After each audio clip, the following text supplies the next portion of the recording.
नमस्ते सब। तो आज हम बात करेंगे यहाँ पर मॉडल पेपर 5th की। ऑलरेडी 4 पेपर हम डिस्कस कर चुके हैं और प्रीवियस ईयर पेपर भी अपलोड किए जा रहे हैं कंटिन्यूअसली चैनल पर, तो आप उन पेपर्स को भी देखें। लास्ट डे कुछ कमेंट्स मैंने देखे कि बहुत सारे लोगों ने कहा कि एम्स में पेपर इस तरीके से नहीं आता है। तो मैं आपको एक चीज़ क्लियर कर दूँ कि जितने भी पेपर हैं मैंने खुद तो नहीं बनाए हैं, सभी पेपर ऑफिशियल एम्स के पेपर हैं। ओनली दिल्ली एम्स का पेपर बस कभी भी नहीं मिलता है, बाकी अदर एम्स के पेपर आपको अवेलेबल हो जाते हैं, चाहे वो एम्स जोधपुर का पेपर रहा हो, पटना, नागपुर, कहीं का भी रहा हो। ओनली एम्स दिल्ली का पेपर बस नहीं मिलता है, बाकी सभी जगह के पेपर हैं जो अवेलेबल हो जाते हैं। After the exam official answer keys मिल जाती हैं। तो जो भी लोग पेपर को परचेस करना चाहते हैं, डायरेक्ट आप इंस्टा मोजो की लिंक से जाके परचेस कर सकते हैं, वहाँ मेडिकल एंड नर्सेस आपका स्टोर है।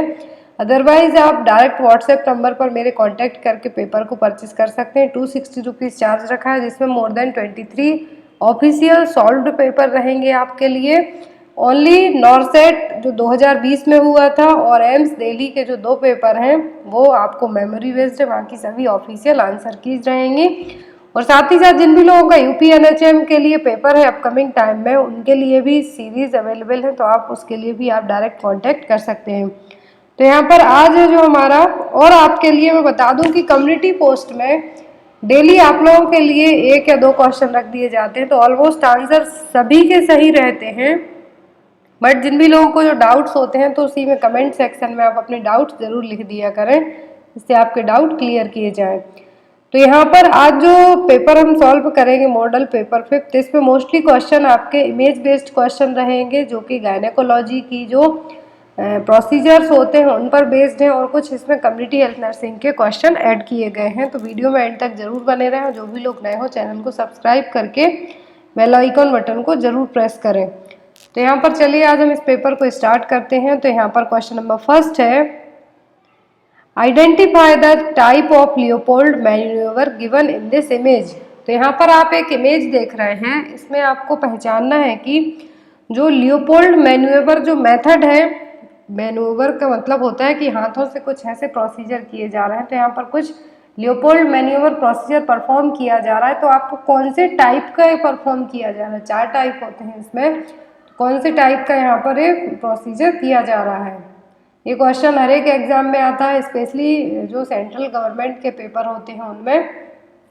तो ऑप्शन में Pawlik grip first pelvic grip, lateral grip या फिर फ्रंटल ग्रिप। तो यहाँ पर जो लियोपोल्ड मैन्यूवर परफॉर्म किया जा रहा है, इसमें आपको बताना है कि जो एग्जामिनर है उसका एक हाथ बेबी के फीटल के सिर के यहाँ पर है और जो दूसरा हाथ है वो बटक्स के यहाँ पर है। तो कौन सा लियोपोल्ड मैन्यूवर कर रहा है, तो हो रहा है यहाँ पर पावलिक ग्रिप। कौन सी ग्रिप की जा रही है यहाँ पर, पावलिक ग्रिप।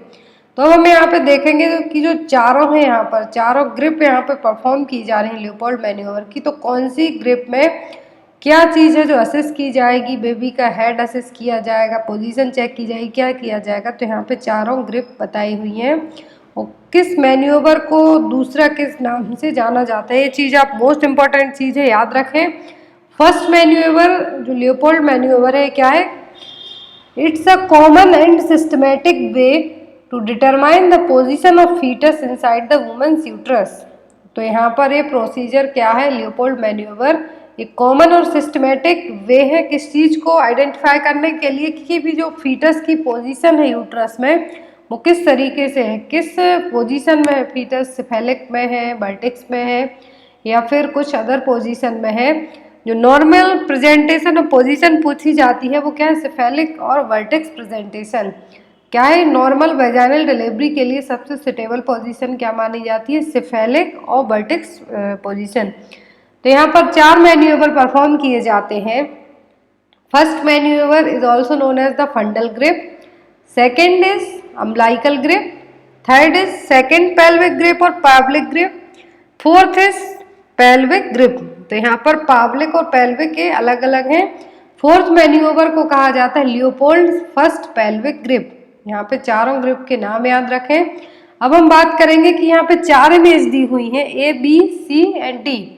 तो यहाँ पर जो चारों इमेज में कौन सा लियोपोल्ड मैन्यूवर परफॉर्म किया जा रहा है, तो फर्स्ट है यहाँ पर फर्स्ट मैन्यूवर, वन और both hands are placed over fundus and the fetal part. तो फर्स्ट मैन्यूवर जो यहाँ पे किया जा रहा है इसको फंडल ग्रिप कहा जाता है। इसमें क्या चेक किया जाता है, फीटल के पार्ट्स आइडेंटिफाई किए जाते हैं। एक या फिर वन और बोथ हैंड्स यूज किए जाएंगे फंडस, यूट्रस का जो फंडस है वहाँ पे रख के फीटल के पार्ट्स को आइडेंटिफाई करने के लिए।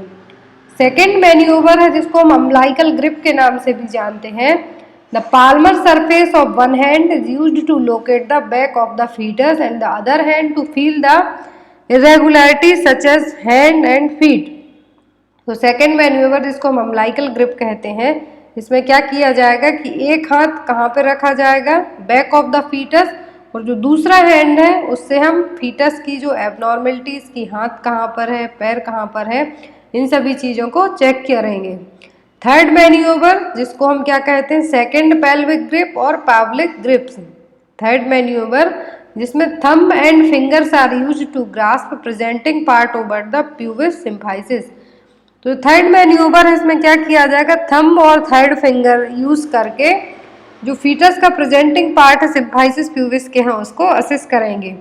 एंड फोर्थ मैन्यूवर है, both hand are use to outline the fetal head. तो दोनों हाथ से यहाँ पर फोर्थ मैन्यूवर है, यहाँ पे चेक किया जाएगा लियोपोल्ड फर्स्ट पेल्विक ग्रिप जिसको कहा जाएगा, जिससे फीटल हेड को असिस्ट किया जाएगा। तो यहाँ पे चारों ग्रिप, जरूरी नहीं कि आपको थर्ड ग्रिप पूछे। थर्ड ग्रिप में क्या चेक किया जाता है, तो थर्ड ग्रिप में चेक किया जाएगा कि प्रेजेंटिंग पार्ट है जो सिम्फाइसिस प्यूबिस के यहाँ पर है कि नहीं।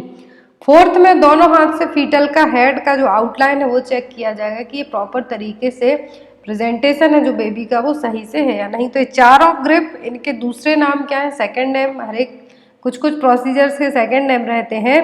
तो ये चारों प्रोसीजर किसके लिए किए जाते हैं कि फीटस की पोजीशन क्या है यूट्रस में, उसके लिए।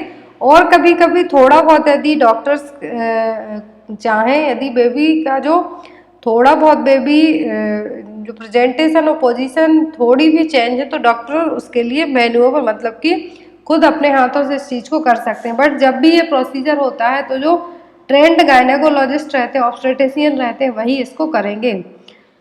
नेक्स्ट क्वेश्चन की तरफ मूव करेंगे हम। क्वेश्चन नंबर सेकेंड है, the major function of ciliated epithelium present in the uterine tubes is to facilitate.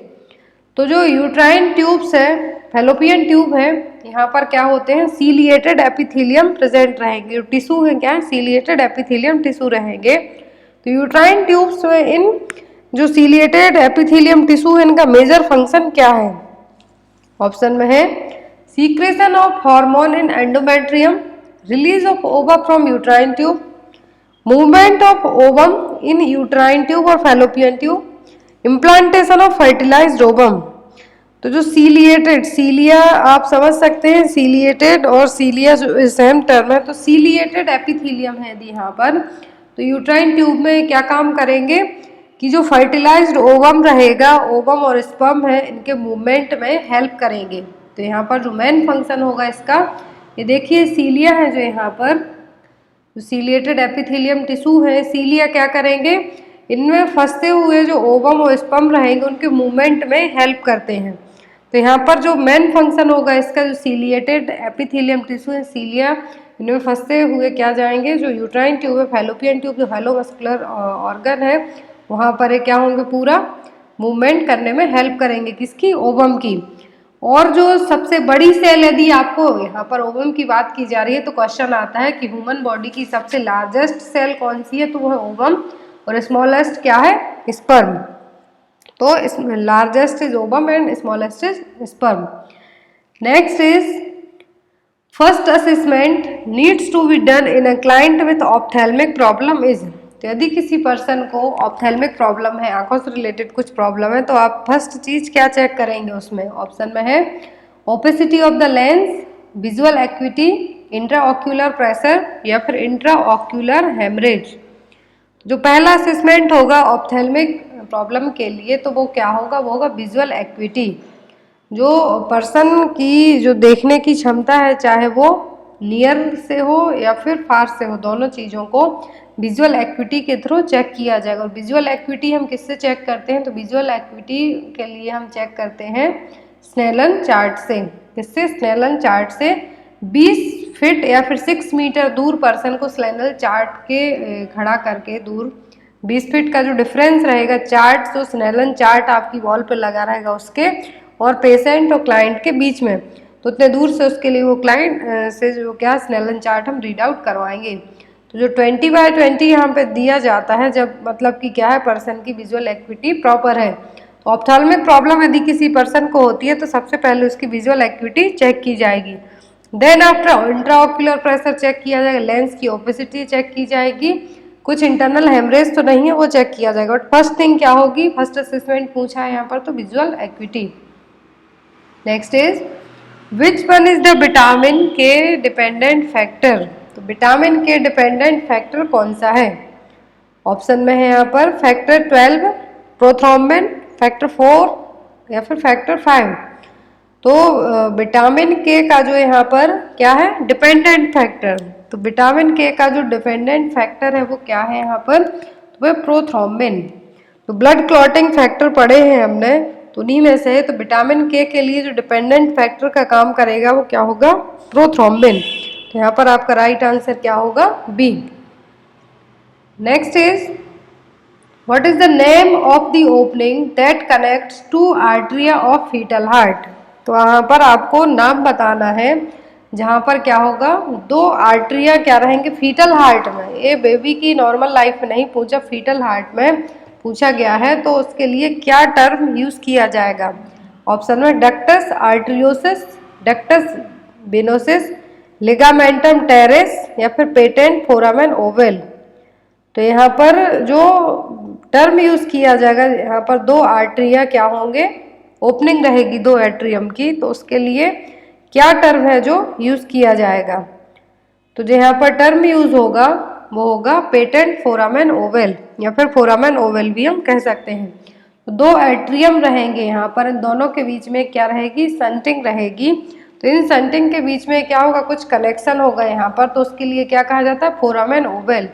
ये फीटल लाइफ में ही क्या हो जाते हैं, क्लोज हो जाते हैं, बेबी के बर्थ के बाद ही क्लोज हो जाते हैं। बट इन केस से क्लोज नहीं हो पाते हैं तब क्या होते हैं, कंजेनाइटल हार्ट डिफेक्ट की सिचुएशन क्रिएट होती है। फिर उसमें बहुत सारे कंजेनाइटल हार्ट डिफेक्ट आ जाते हैं, ventricular septal defect, ASD, VSD, patent ductus आर्टरियोसिस, teratology, बहुत सारी कॉमन सिचुएशन होती है। फिर अलग अलग जगह यदि हार्ट में कुछ भी प्रॉब्लम होती है तो, बट यहाँ पर जब दो एट्रिया को क्या होगा, कनेक्शन होगा फीटल लाइफ में, फीटल हार्ट में, तो वो क्या कहलाएगा, foramen ovale. Ligamentum teres, ductus venosus जहाँ पर दो वेंस कनेक्ट होगी, आर्टरियोसिस में 2 आर्टरीज कनेक्ट होंगी। तो यहाँ पर वही सिचुएशन है कि किसके लिए क्या टर्मिनोलॉजी यूज की जाती है। तो फीटल सर्कुलेशन में ये चीजें आपको बिल्कुल प्रॉपर और एक एक समझ में आएंगी।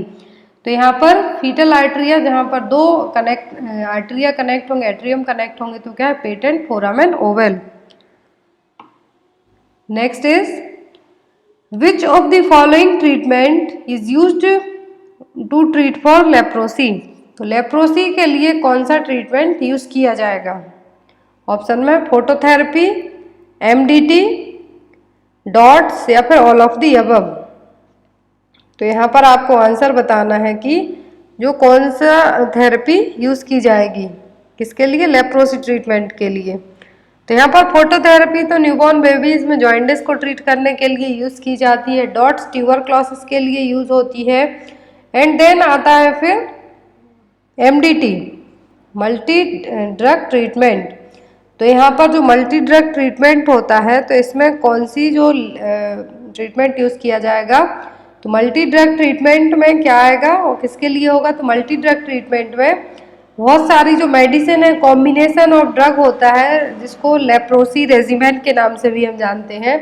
तो इसमें एक किसके लिए होगा लेप्रोसी ट्रीटमेंट के लिए। लेप्रोसी किससे होता है, माइकोबैक्टीरियम लेप्रा नाम के बैक्टीरिया से। और लेप्रोसी का ही दूसरा नाम क्या है, हैंसन्स डिसीज, जो कि एग्जाम में आता है कि हैंसन्स डिसीज किसको कहा जाता है, लेप्रोसी को। और क्यों कहा जाता है, क्योंकि जो हैंसन नाम के साइंटिस्ट थे जिन्होंने इसकी लेप्रोसी की खोज की थी। तो यहाँ पर माइकोबैक्टीरियम लेप्रा के द्वारा होने वाली प्रॉब्लम में मल्टी ड्रग ट्रीटमेंट जो थेरेपी दी जाती है वो लेप्रोसी के ट्रीटमेंट के लिए ही दी जाती है। Next is most heat sensitive vaccine is. तो मोस्ट हीट सेंसिटिव वैक्सीन कौन सी है यहाँ पर? ऑप्शन में मीजल्स, ओपीवी, डीपीटी या फिर हेपेटाइटिस बी। तो यहाँ पर मोस्ट हीट सेंसिटिव वैक्सीन है वो क्या है? ओरल पोलियो वैक्सीन है। क्वेश्चन याद रखें, एग्जाम में आता है, जरूरी नहीं कि नॉर्सेट में हो सकता है, आपके अदर एग्जाम में भी आ सकता है। मोस्ट हीट सेंसिटिव वैक्सीन यहाँ पर कौन सी है? तो वह है ओरल पोलियो वैक्सीन। अब यहाँ पे लिस्ट दी हुई है कि सबसे ज्यादा हीट सेंसिटिव, कोल्ड सेंसिटिव और लाइट सेंसिटिव वैक्सीन कौन सी है। तो high heat sensitive to low heat sensitive vaccine करके यहाँ पे दिया हुआ है। तो फर्स्ट सबसे ज्यादा हीट सेंसिटिव वैक्सीन है वो क्या है? Oral polio vaccine. इनकेस आपको ऑप्शन में ओपीवी वैक्सीन ना मिले, मीजल्स मिल जाए, वेरिसेला मिल जाए, फिर बीसीजी मिल जाए, इन चार में से कोई एक मिल जाता तो आप उसको मार्क कर सकते हैं। फिर आती है कोल्ड सेंसिटिव, जिनको कोल्ड से सेंसिटिविटी है जिन वैक्सीन को, तो वो hepatitis B, DTP combination, liquid, HIV and influenza vaccine. तो यहाँ पर कोल्ड सेंसिटिव वैक्सीन में क्या आ जाएंगी ये सभी? तो यहाँ पर पेंटावेलेंट वैक्सीन भी आप याद रख सकते हैं, क्योंकि इन सभी का कॉम्बिनेशन पेंटावेलेंट वैक्सीन में रहता है, तो ये क्या हो जाएंगी? Cold sensitive vaccine. फिर आती है ऐसी वैक्सीन जिनको लाइट से सेंसिटिविटी रहेगी, तो वो होंगी BCG, measles, mumps, rubella, varicella, HPV human papilloma virus vaccine and rota virus vaccine. कौन सी वैक्सीन किस रूट से कितने अमाउंट में और किस जो ड्यूरेशन ऑफ गैप है किसमें दी जाती हैं, तो ये चीज़ें आपको बिल्कुल अपने दिमाग में बिठा के रखनी है। जरूरी नहीं आपको सिंपल वे में पूछा जाए, हो सकता है आपको रूट बता दें, डोज बता दें, बट पूछे कि ये कब दी जाती हैं। तो पूरा जो इम्यूनाइजेशन चार्ट है वो आपको अपने माइंड में सेट करके रखना है, आपके लिए एग्जाम में कुछ भी पूछ सकते हैं। Next is which hormone coordinates uterine contraction after the delivery. तो कौन सा हार्मोन है जो यूट्राइन कॉन्ट्रैक्शंस आते हैं आफ्टर डिलीवरी के बाद, तो उसके लिए क्या करेगा? हेल्प करेगा। ऑप्शन में प्रोजेस्टेरॉन, ऑक्सीटोसिन, प्रोलैक्टिन या फिर एस्ट्रोजन। तो जो हार्मोन आफ्टर डिलीवरी पूछा है कोऑर्डिनेट करेगा यूट्राइन कॉन्ट्रैक्शन में, उस हार्मोन का नाम है ऑक्सीटोसिन हार्मोन। क्या नाम है? Oxytocin hormone. और ऑक्सीटोसिन हार्मोन आफ्टर डिलीवरी के बाद कॉन्ट्रैक्शन में तो हेल्प करेगा ही, साथ ही साथ बेबी के लिए जो ब्रेस्ट मिल्क बनेगा उसको जो लेट डाउन रिफ्लेक्स का काम करेगा, मिल्क को बाहर निकालने का काम करेगा, वो भी ऑक्सीटोसिन हार्मोन ही होगा। और ऑक्सीटोसिन हार्मोन से ही हम पोस्टपार्टम ब्लीडिंग, जो पोस्टपार्टम हेमरेज होता है, उसको प्रिवेंट कर सकते हैं। तो ऑक्सीटोसिन हार्मोन के जो मोस्ट इंपॉर्टेंट चीज़ें याद रखनी है, एक तो ये यूट्राइन कॉन्ट्रैक्शन के लिए हेल्प करेगा ही, साथ ही साथ पीपीएच को प्रिवेंट करने में भी हेल्प करेगा, ब्रेस्ट मिल्क एजेक्शन में भी हेल्प करेगा, प्रोडक्शन में प्रोलैक्टिन करेगा, बट जो ब्रेस्ट मिल्क प्रोड्यूस होने के बाद रिजेक्ट होगा, बेबी सक करेगा तो तब ऑक्सीटोसिन हेल्प करेगा। तो ऑक्सीटोसिन हार्मोन के बेसिक फंक्शन है जो एग्जाम में आपको आ सकते हैं। Next is anterior fontanelle is also known as. तो दो तरीके के फॉन्टेनेल होते हैं, एंटीरियर एंड पोस्टीरियर। तो एंटीरियर फॉन्टेनेल को और किस नाम से जाना जाता है और ये कब क्लोज होते हैं आपको बताए जाएंगे सभी पॉइंट। तो एंटीरियर फॉन्टेनेल का दूसरा नाम क्या है? ऑप्शन में ब्रैग्मा, लेब्डा, सूचर या फिर पोस्टीरियर सूचर। तो जो एंटीरियर फॉन्टेनेल है इनका दूसरा नाम क्या है? तो ये है ब्रैग्मा। क्या है? ब्रैग्मा। अब चलिए हम देखते हैं कि क्लोज कब होते हैं, इनकी इमेज क्या रहेगी जो आपको अपने माइंड में सेट करके रखना है। सबसे पहले हम देखेंगे एंटीरियर फॉन्टेनेल। तो एंटीरियर फॉन्टेनेल बनते कहाँ पर है? It's formed at the junction between coronal and sagittal suture. तो कोरोनल सूचर, सजाइटल सूचर, इन दोनों के बीच में, और frontal suture. First coronal, sagittal and frontal suture के बीच में जो बनने वाला सूचर है क्या है? एंटीरियर फॉन्टेनेल, जो कि डायमंड शेप का रहेगा। यहाँ पे आप देख सकते हैं तो डायमंड शेप का है। और क्लोज कब होता है? 18 मंथ की एज में। ये क्लोज होना जरूर पूछा जाता है एग्जाम में। आपको या तो 1.5 ईयर दे दिया जाएगा, फिर 18 मंथ दे दिया जाएगा, या फिर मोर देन 18 मंथ। तो जनरली जो एंटीरियर फॉन्टेनेल होते हैं 1.5 ईयर के बाद ही क्लोज होते हैं। फिर दूसरा आता है पोस्टीरियर फॉन्टेनेल। तो ये देखिए नीचे की तरफ जो बना है, तो ये ट्रायंगुलर शेप रहेगा। लैम्डा जिसको कहते हैं, पोस्टीरियर फॉन्टेनेल का दूसरा नाम क्या है? लैम्डा। तो यहाँ पर ये ट्रायंगुलर शेप रहेगा, जो कि 2 से 3 महीने की एज में क्या हो जाता है? क्लोज हो जाएगा। ये देखिए यहाँ पर जो लैम्डॉइड सूचर जो पोस्टीरियर फॉन्टेनेल है, इसको लैम्डा के नाम से भी जानते हैं। ट्रायंगुलर शेप रहेगा और जनरली 2 to 3 मंथ की एज में क्या हो जाता है, क्लोज हो जाता है। अब यहाँ पर छोटा सा डिस्क्रिप्शन और दिया है दोनों सूचर फॉन्टेनेल के लिए। Anterior fontanelle is also known as the bregma. It is found at the junction of sagittal coronal and frontal suture. ये ब्रॉड काइट या फिर डायमंड शेप का रहेगा, जो कि 3 to 4 centimetre long and 1.5 to 2 centimetre wide रहेगा और 18 month की एज में बेबी में क्लोज हो जाता है नॉर्मली। फिर आता है पोस्टीरियर फॉन्टेनल, जो कि लैम्डा शेप में रहेगा, जो हमने एक मार्क पढ़ा है उस टाइप से। तो जो पोस्टीरियर फॉन्टेनल है क्या है, लैम्डा कहलाएगा। और ये कहाँ पे बनेगा, जो लैम्डॉइडल और सजाइटल सूचर्स हैं। जो एंटीरियर फॉन्टेनल कहाँ पर बना, कोरोनल। एंटीरियर फॉन्टेनल जो बनता है कोरोनल सजाइटल फ्रंटल सूचर के यहाँ पर, बट जो पोस्टीरियर है वो कहाँ पर बनेगा, लैम्डॉइड एंड सजाइटल सूचर्स के बीच में। ये रही यहाँ पर सजाइटल सूचर एंड लैम्डॉइड सूचर के बीच में जो बनता है क्या है, पोस्टीरियर फॉन्टेनल, लैम्डा शेप में रहेगा और 2 to 3 मंथ और 6 वीक में क्लोज हो जाएगा। आई होप आपको ये सूचर समझ में आ गए हो, तो आपको कोई भी कंफ्यूजन नहीं होनी चाहिए। इसमें से एग्जाम में क्वेश्चन हमेशा आता है, जो स्टेट लेवल के पेपर होते हैं उसमें इसका क्लोज होना सबसे ज़्यादा पूछा जाता है। दोनों में से किसी एक को पूछ सकते हैं। Next is which chemical present in the acromial tip of sperm facilitate the penetration of Jana pellucida of ovum। तो कौन सा केमिकल प्रेजेंट होता है स्पर्म की टिप पर, एक्रोमियल टिप होती है जो स्पर्म की वहां पर, जो कि ओवम को क्या करेगा, पेनिट्रेट करने में हेल्प करेगा। ऑप्शन में फॉर्मेलिन, एसिटाइल कोलिन, हाइलोयूरिनिडेज या फिर हाइड्रोक्लोरिक एसिड HCl। तो जो एक्रोमियल टिप रहेगी सीमेन की, तो यहाँ स्पर्म की, तो ये क्या करेगी कि जो ओवम में पेनिट्रेशन करना है, तो वहाँ पर ऑलरेडी बहुत सारे क्या रहेंगे, केमिकल्स रहते हैं, एंजाइम रहेंगे, जिसके कारण सभी स्पर्म है जो पेनिट्रेट नहीं कर पाते हैं। मिलियंस ऑफ स्पर्म में से 2 से 4 स्पर्म, कभी कभी 1 स्पर्म ही ओनली पेनिट्रेट कर पाएगा ओवम को। तो यहाँ पर जो स्पर्म पेनिट्रेशन करेगा तो वहाँ पर एक केमिकल प्रेजेंट होगा, वो क्या कहलाता है, हाइलोयूरिनिडेज। ये है एक्रोसोमियल टिप है, जहाँ पर ये एंजाइम प्रेजेंट रहेगा, जो कि जो जेना पेलुसिडा है यहाँ पर इंटरनल लेयर है, जो इसको क्या करने में हेल्प करेगा, पेनिट्रेट करने में हेल्प करेगा ये केमिकल। तो यहाँ पर आपको क्वेश्चन आता है यदि, तो यहाँ पर आंसर होगा आपका हाइलोयूरिनिडेज enzyme. Next is bleeding from or onto the genital tract after the 28th week of pregnancy but before the birth of the baby is known as। तो यदि ब्लीडिंग होती है जेनाइटल ट्रैक्ट से आफ्टर 28 वीक की pregnancy के बाद, लेकिन delivery के पहले, बेबी बर्थ के पहले जो ब्लीडिंग होती है वो क्या कहलाएगी। ऑप्शन में एंटीपार्टम हेमरेज और APH, intrauterine death, PPH postpartum haemorrhage, intrapartum haemorrhage. तो यहाँ पर कहा है कि 28th week of pregnancy, after 28 week of pregnancy but before the birth of the baby, और जो ब्लीडिंग हो रही है कहाँ से हो रही है, जेनाइटल ट्रैक्ट से हो रही है, तो ये क्या कहलाएगा। तो जो ब्लीडिंग जेनाइटल ट्रैक्ट से हो रही है 28 वीक की प्रेगनेंसी के बाद हो रही है, तो ये क्या कहलाएगा, एंटीपार्टम हेमरेज। क्या कहलाएगा, एंटीपार्टम हेमरेज। और जो इसका मोस्ट कॉमन कॉज होता है एंटीपार्टम हेमरेज का, वो है placenta praevia and then abruptio placenta vasa previa.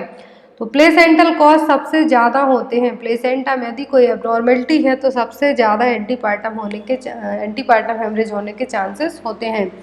और जो अदर कॉज भी, यूट्राइन रप्चर हो सकता है, कुछ ट्रॉमा हो सकता है कैंसर के कारण, या फिर कुछ ब्लीडिंग डिसऑर्डर हो, या फिर कोई वेजाइनल इन्फेक्शन हुआ हो। बट जो मोस्ट कॉमन कॉज होता है एंटीपार्टम हेमरेज का, एग्जाम में यदि आपसे पूछा जाए तो है प्लेसेंटा प्रीविया एब्रप्टो प्लेसेंटा। तो यहाँ पर 28 वीक के बाद, लेकिन डिलीवरी के पहले जो ब्लीडिंग होगी वो कहलाएगी antepartum haemorrhage. During the delivery के टाइम पर ही जो ब्लीडिंग होती है वो कहलाएगी intrapartum haemorrhage. But after the delivery के जो 24 आवर बाद है, जो more than 500 ml of blood loss होता है, तब वो क्या कहलाएगा, पोस्टपार्टम हेमरेज। क्या कहलाएगा, पोस्टपार्टम हेमरेज। इंट्रायूट्राइन डेथ का मतलब है कि फीटस का यूट्रस में ही डेथ हो जाना। Next is what is the meaning of nullipara. Nullipara का मतलब क्या है? ऑप्शन में है one who never completed the pregnancy beyond the stage of viability, one who never become pregnant, one who become pregnant for the first time, one who is pregnant for more than one time. तो यहाँ पर नल्लीपैरा का मतलब आपको बताना होगा। तो नल्लीपैरा का मतलब one who never completed the pregnancy beyond the stage of viability. That means ऐसी प्रेगनेंसी जो कभी स्टेज ऑफ वायबिलिटी तक कंप्लीट ना हुई हो, तो वो क्या कहलाएगा? नल्लीपैरा। और यहाँ पर जो नली ग्रेविडा है, जो कभी प्रेग्नेंट ही ना हुआ हो। नली का मतलब कभी भी नहीं, ग्रेविडा का मतलब होता है प्रेग्नेंट होना। यदि नल्लीपैरा है मतलब पैराइटी है, पैराइटी का मतलब प्रेगनेंसी हुई है बट स्टेज ऑफ वायबिलिटी तक नहीं जा पाए, तब वो नल्लीपैरा में आ जाएगा। बट यदि यही नली ग्रेविडा में आता है तो ग्रेविडा का मतलब प्रेग्नेंट ही नहीं हुए हैं, one who never become the pregnant, तो ये क्या होगा? नली ग्रेविडा। ऐसे ही प्रीमी ग्रेविडा में one who become pregnant for the first time, जो फर्स्ट टाइम ग्रेविड आ जाता है दैट मीन्स प्रेगनेंसी हुई है, चाहे वो स्टेज ऑफ वायबिलिटी तक गई नहीं गई ये डिपेंड नहीं करता, बट ये क्या है? ग्रेविडा हुआ है। पैरा का मतलब होता है, पैराइटी का मतलब होता है कभी भी प्रेगनेंसी हुई है लेकिन कभी भी स्टेज ऑफ वायबिलिटी तक नहीं जा पाई। मल्टी ग्रेविडा का मतलब है यहाँ पर one who is pregnant for more than one time, एक टाइम से ज़्यादा बार प्रेग्नेंट हुई है तो मल्टी ग्रेविडा में आ जाएंगे। Next is urban malaria scheme is based on. तो जो अर्बन मलेरिया स्कीम है किस पर बेस्ड है? ऑप्शन में कीमोप्रोफाइलैक्सिस, anti larval scheme, anti adult mosquito measures या फिर एपिडेमियोलॉजिकल सर्वे। तो जो अर्बन मलेरिया स्कीम है किस पर बेस है? तो अर्बन मलेरिया स्कीम लाई गई थी एंटी लार्वल स्कीम, जो लार्वा है उनको ही खत्म करने के लिए, ताकि मलेरिया को प्रिवेंट कर सकें।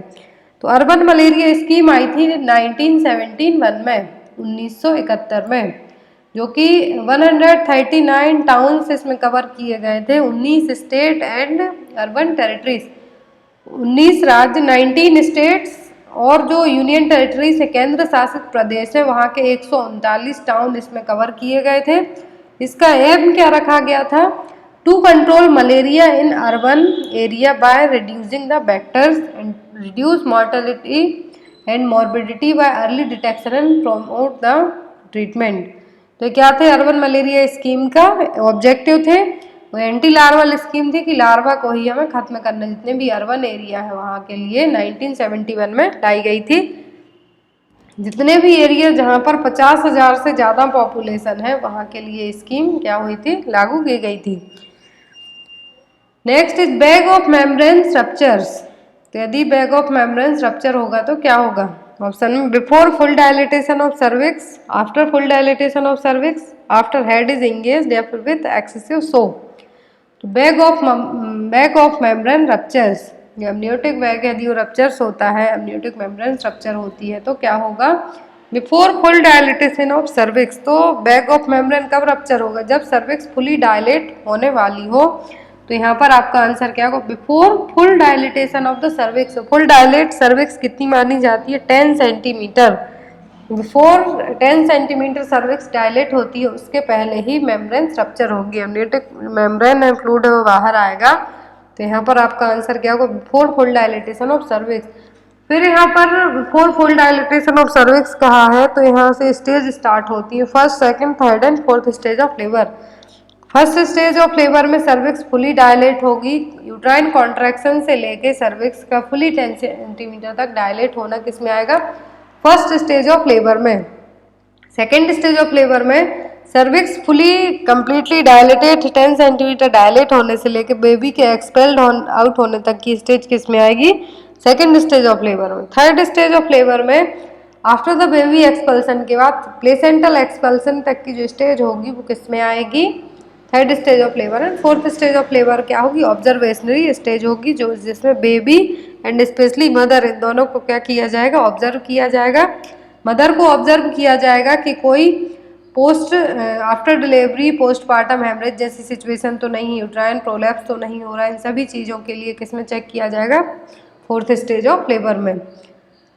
Next is creating imaginary events to fill up the memory gaps is known as. अपने ही मन से कुछ अपने दिमाग में मेमोरी गैप्स फिलअप करना क्या कहलाएगा? ऑप्शन में न्यूलोगिज्म, कन्फेबुलेशन, कंपल्सन, सर्कमस्टेंशियलिटी। तो मेमोरी गैप को फिलअप करना, आपके दिमाग में कुछ नहीं है तो अपने मन से ही कुछ सोच के भर लो। इमेजिनरी इवेंट्स जिसको हम कह सकते हैं, तो यहाँ पर क्या टर्म उसके लिए यूज किया जाएगा? तो जो टर्म यूज होगा वो कन्फेबुलेशन। कन्फेबुलेशन में आप अपने खुद से ही इमेजिन करेंगे, आप बैठे बैठे हो सकता सोच रहे हैं कि आप दिल्ली में हैं, होंगे अपने घर पे कहीं और, तो ये सब क्या आएंगे? इमेजिनरी इवेंट्स आप क्रिएट करते हैं अपनी मेमोरी में, ये सब क्या है? कन्फेबुलेशन। न्यूलोगिज्म का मतलब है कुछ ऐसे नए वर्ड बना लेते हैं आप अपने से ही जिसका मीनिंग ही नहीं है। नेक्स्ट है यहाँ पर सर्कमस्टेंशियलिटी का मतलब है कि include excessive irrelevant details in their speaking और राइटिंग। मतलब सर्कमस्टेंशियलिटी का मतलब है कि आप किसी भी चीज तक के मेन पॉइंट तक पहुंचने के पहले, उसके पहले इतना ज़्यादा अपने माइंड में चीज़ें लिख लेंगे या फिर बोलेंगे या बनाएंगे कुछ भी, बट मेन पॉइंट तक पहुंचने में आपको जो चीज़ आपको डायरेक्ट कहनी है वहां तक पहुंचने में आप बहुत देर लगा देंगे। न्यूलोगिज्म का मतलब है न्यू वर्ड, फ्रेज और एक्सप्रेशन और new meaning of a familiar word. Next है यहाँ पर medical management for increase intracranial pressure include. तो इंट्राक्रैनियल प्रेशर यदि बढ़ा हुआ है तो आप क्या करेंगे, क्या मेडिकल मैनेजमेंट देंगे? ऑप्शन में है administer the mannitol, administer half strength saline, administer plasma volume expanders, reduce the number of breaths in ventilator. Medical management रहेगा, यदि आईसीपी बढ़ा हुआ है तो क्या होगा? मैनिटोल एडमिनिस्टर करेंगे। मैनिटोल एडमिनिस्टर क्यों किया जाएगा? ताकि जो सीएसएफ का लेवल बढ़ा हुआ है उसको कम किया जा सके, जिसके कारण इंट्राक्रैनियल प्रेशर अपने आप कम होगा, तो उसको कम करने के लिए मैनिटोल देंगे। यहाँ पर आपका आंसर क्या होगा? A, mannitol. Next is the site of fertilisation in human. तो ह्यूमन बीइंग में सबको पता है कि फर्टिलाइजेशन की साइट क्या होती है, तो वो है फैलोपियन ट्यूब और यूट्राइन ट्यूब।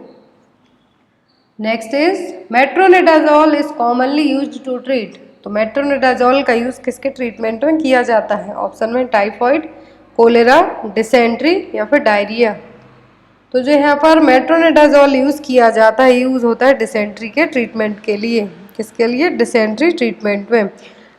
टाइफॉइड और कोलेरा का जो एक क्लासिकल साइन है, एग्जाम में आता है, आपको याद रखना होगा। कोलेरा का आता है generally rice water stool and typhoid का आता है पी सूप स्टूल। ये दो टर्म याद रखें जब बात यहाँ पर की जा रही है इन चीज़ों की, क्योंकि ये एग्जाम में आता है आपको, इसलिए मैंने बताया। मेट्रोनिडाजोल का यूज किसको ट्रीट करने के लिए होता है? डिसेंट्री के लिए। Next is dots therapy category first is provided for period of. Dots therapy at least कितने टाइम के लिए दी जाती है? ऑप्शन में 6 मंथ, 7 मंथ, 8 मंथ या फिर 9 month.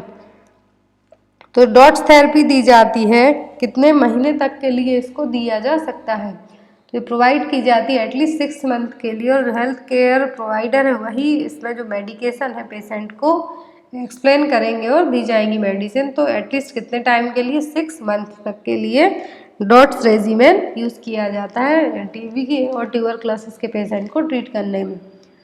Next is VVM is used for monitoring the potency of. तो वीवीएम का फुल फॉर्म होता है वैक्सीन वायल मॉनिटर। तो वीवीएम का यूज किसकी पोटेंसी को मेजर करने के लिए किया जाता है? तो होते हैं जनरली जो ओरल पोलियो वैक्सीन होती हैं उनके लिए। वीवीएम की किसके लिए यूज होते हैं? ओपीवी वैक्सीन के लिए इनको यूज किया जाता है। Next is 5 clean practice under strategies for elimination of neonatal tetanus includes all except. तो यहाँ पर जो क्वेश्चन है वीवीएम का, तो इसका आंसर यहाँ पर होगा सी। ओपीवी वैक्सीन है जो, इसमें क्या की जाती है? इनकी पोटेंसी को वीवीएम वैक्सीन वायल मॉनिटर से चेक किया जाता है। नेक्स्ट क्वेश्चन है यहाँ पर 5 clean practice under strategies for elimination of neonatal tetanus includes all except. तो यहाँ पर 5 क्लीन प्रैक्टिस यूज की जाती है न्यूनेटल टिटनेस को बचाने के लिए। बेबी को न्यूनेटल टिटनेस होने से बचाने के लिए जो बेबीज हैं आफ्टर बर्थ, सभी 5 क्लीन प्रैक्टिस यूज की जाती हैं, किसी एक को छोड़कर। ऑप्शन में है clean surface of delivery, clean hands of the attendant, new blade for cord cutting, या फिर क्लीन द एयरवे। तो 5 वो होती हैं, तो क्या है, क्लीन द एयरवे। यहाँ पे कहा है कि न्यूनेटल टिटनेस से हमें प्रिवेंट करना है बेबी को। जो स्ट्रेटेजीज अपनाई जाती हैं वो 5 स्ट्रेटेजी होती हैं WHO के अकॉर्डिंग। ये देखिए यहाँ पर 5 स्ट्रेटेजीज यूज़ की जाती हैं। तो वो कौन सी है, वो है क्लीन चेंज, जिसको हम कहेंगे क्लीन द अटेंडेंट्स हैंड। जो पर्सन बेबी को अटेंड कर रहा है वो क्या करना चाहिए, उसको अपने हाथ वॉश करना चाहिए, किससे, साबुन से। दूसरा है clean delivery surface, clean cord cutting instrument, जो रेजर और ब्लेड है वो कैसा होना चाहिए, स्टेराइल होने चाहिए, क्लीन होनी चाहिए। Clean string to tie the cord, जो कॉर्ड हम स्ट्रिंग करते हैं, टाइप करते हैं, वो क्लीन होना चाहिए। Clean cloth to wrap baby and mother. तो क्या है, 5 क्लीन चेन है WHO के अकॉर्डिंग। तो इससे हम क्या कर सकते हैं, न्यूनेटल टिटनेस होने से हम प्रिवेंट कर सकते हैं। तो यहाँ पर आपका जो आंसर होगा वो क्या हो, clean the airway. Next is temporary discharge of the patient from the psychiatric hospital और असाइलम इज रिफर्ड एज। तो यदि पेशेंट टेम्पररी क्या हो जाए, साइकेट्रिक हॉस्पिटल और असाइलम से चला जाए, डिस्चार्ज हो जाए, तो क्या कहलाएगा। ऑप्शन में टर्मिनेशन, एब्सकॉन्ड, एस्केप, या फिर पैरोल। तो टेम्पररी डिस्चार्ज होता है तो क्या कहलाएगा, पैरोल। एस्केप का मतलब है कि वहां से वो भाग गया। टर्मिनेशन का मतलब होगा कि अब वो वापस ही नहीं आएगा, उसने अपना पूरा ट्रीटमेंट ही टर्मिनेट करवा लिया। पैरोल का मतलब है कि वो प्रॉपरली डिस्चार्ज लेके गया है, बट वो अपनी खुद की परमिशन से गया है। तो क्या है, टेम्पररी कुछ टाइम के लिए, और वो वापस आ जाएगा, तो क्या हो गया, parole. Next is nurse giving oxygen therapy should know that is has to be humidified because of. तो जब आपने ऑक्सीजन सिलेंडर देखे होंगे वहाँ पर ह्यूमिडिफायर यूज किया जाता है, तो वो ह्यूमिडिफिकेशन क्यों किया जाता है। ऑप्शन में है oxygen is a hot gas and it may burn the trachea, oxygen is a dry gas and thickens the mucus, humidification cleanses the gases of bacteria, absorption of oxygen improves. तो यहाँ पर कहा है कि humidification use किया जा रहा है ऑक्सीजन थेरेपी के लिए। तो ह्यूमिडिफाई क्यों यूज़ किया जाता है, क्योंकि ऑक्सीजन कैसी होती है, ड्राई गैस होती है, और जो म्यूकस एरिया है वहाँ पर क्या करेगी, थिकनेस करेगी, जिससे और ज़्यादा प्रॉब्लम होगी।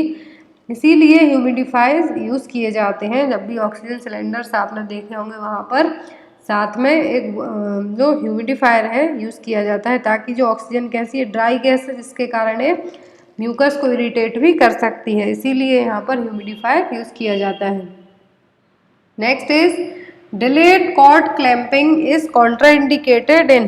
तो डिले कॉर्ड क्लैंपिंग का मतलब है कि जो कॉर्ड क्लैंपिंग का टाइमिंग होता है उसमें क्या करना, देर करना। जितना जो नॉर्मल ड्यूरेशन है उससे ज़्यादा देर बाद हम कॉर्ड क्लैंप करते हैं, वो कॉन्ट्राइंडिकेट है। सभी इनमें से किस केस में डिले कॉर्ड क्लैंपिंग कॉन्ट्राइंडिकेट रहेगा, मतलब कि हमें बहुत ही फास्ट कॉर्ड को क्लैंप करना होगा। ऑप्शन में baby born to anaemic mother, preterm baby, baby with birth weight more than 3 kg, या फिर RH इनकम्पेटिबिलिटी। तो किस केस में हमें जो कॉर्ड क्लैंपिंग है उसको क्या है, डिले करने से रोकना है। दैट मीन बहुत ही फास्ट बेबी जैसे ही डिलीवर होता है हमें तुरंत कॉर्ड क्लैंप करना होगा। तो ऐसा केस है RH इनकम्पेटिबिलिटी। RH इनकम्पेटिबिलिटी में हम डिले कॉर्ड क्लैंपिंग को क्या करेंगे, कॉन्ट्राइंडिकेट करेंगे। ऐसा क्यों करेंगे, ताकि जो मदर की जो एंटीबॉडी है बेबी में फीटस में ट्रांसफ़र होने से रोकने के लिए हम बहुत ही फास्ट कॉर्ड को क्लैंप करेंगे, अर्ली कॉर्ड क्लैंपिंग करेंगे, ना कि डिले कॉर्ड क्लैंपिंग करेंगे। तो इसीलिए ऐसे केसेस में क्या होता है, कुछ केस ऐसे होते हैं जिसमें डिले कॉर्ड क्लैंपिंग कर सकते हैं, जैसे कि प्रीटर्म बेबी, क्योंकि बेबीज़ में क्या होगा, और ज़्यादा ब्लड है जो चला जाए, जिससे बेबी और जो एनीमिक बेबीज़ हैं उनके लिए भी हेल्पफुल रहेगा। जिनमें हम डिले कॉर्ड क्लैंपिंग कर सकते हैं। बट यदि कोई इस तरीके के डिफेक्ट होते हैं, जनरली RH इनकम्पेटिबिलिटी है यदि मदर को, तो बेबी में उसकी एंटीबॉडी ट्रांसफ़र होने से रोकने के लिए हम बहुत ही फास्ट कॉर्ड को कटिंग करेंगे, क्लैंपिंग करेंगे। तो इसीलिए यहाँ पर डिले कॉर्ड क्लैंपिंग किसमें कॉन्ट्राइंडिकेट होगी, RH इनकम्पेटिबिलिटी में। Next is according to Erikson stage of psycho analytical development which of the following development task is associated with adolescence. तो यहाँ पर जो एरिक्सन की स्टेज है साइको एनालिटिकल डेवलपमेंट स्टेज, तो इसके अकॉर्डिंग हमें बताना है कि सभी डेवलपमेंटल टास्क हैं जो इसमें एडोलेसेंस एज ग्रुप के लिए कौन से रहेंगे। जो एरिक्सन है इन्होंने बर्थ से लेके एडल्टहुड, जो एडोलेसेंस एडल्टहुड तक की जो स्टेज दी हुई है, डेवलपमेंटल टास्क दिए हुए हैं, तो यहाँ पे आपको एडोलेसेंस एज का टास्क बताना है। ऑप्शन में industry versus inferiority, trust versus mistrust, identify versus role confusion, intimacy versus isolation. तो जो यहाँ पर एडोलेसेंस के लिए साइको एनालिटिकल डेवलपमेंट है वो क्या, आइडेंटिटी वर्सेस रोल कंफ्यूजन है। देखिए यहाँ पर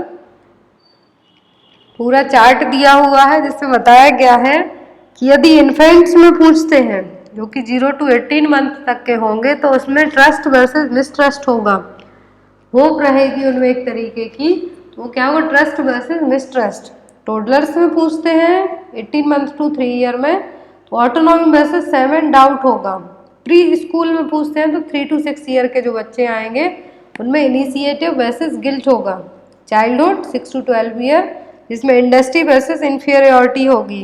एडोलेसेंस जो कि 12 to 18 ईयर तक है इसमें होगा identity versus role confusion. Young में intimacy versus isolation, middle adulthood and seniors में सीनियर्स का ईगो इंटीग्रिटी वर्सेस डिस्पेयर। ये सभी क्या है, क्राइसिस और ग्रुप ऑफ पीपल है।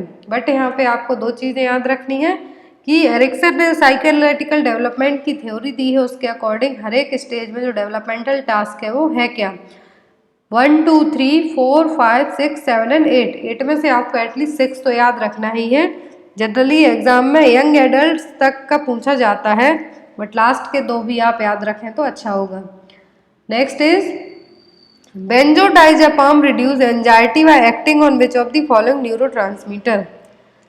तो जो बेंजोडाइज़ेपाम दिए जाते हैं एंजाइटी को कम करने के लिए, एंजाइटी के ट्रीटमेंट में क्या यूज़ किए जाएंगे, बेंजोडाइज़ेपाम। तो बेंजोडाइज़ेपाम है जो कौन से न्यूरोट्रांसमीटर पर काम करेंगे जिससे एंजाइटी को कम किया जाएगा। ऑप्शन में है गाबा, डोपामाइन, सीरोटोनिन या फिर नॉर एड्रिनेलिन। तो बेंजोडाइज़ेपाम गाबा जो एक न्यूरोट्रांसमीटर है इस पर एक्ट करेगा जिससे एंजाइटी को कम किया जा सके। Next is the neural tube defect among newborn can be prevented by providing. तो न्यूरल ट्यूब डिफेक्ट होते कैसे हैं, न्यूरल ट्यूब डिफेक्ट होते हैं फॉलिक एसिड की कमी के कारण। प्रेगनेंसी में यदि मदर स्टार्टिंग फेज में ही फॉलिक एसिड ना ले प्रॉपर और उसकी कमी हो तो न्यूरल ट्यूब डिफेक्ट के अलग अलग टाइप हो सकते हैं।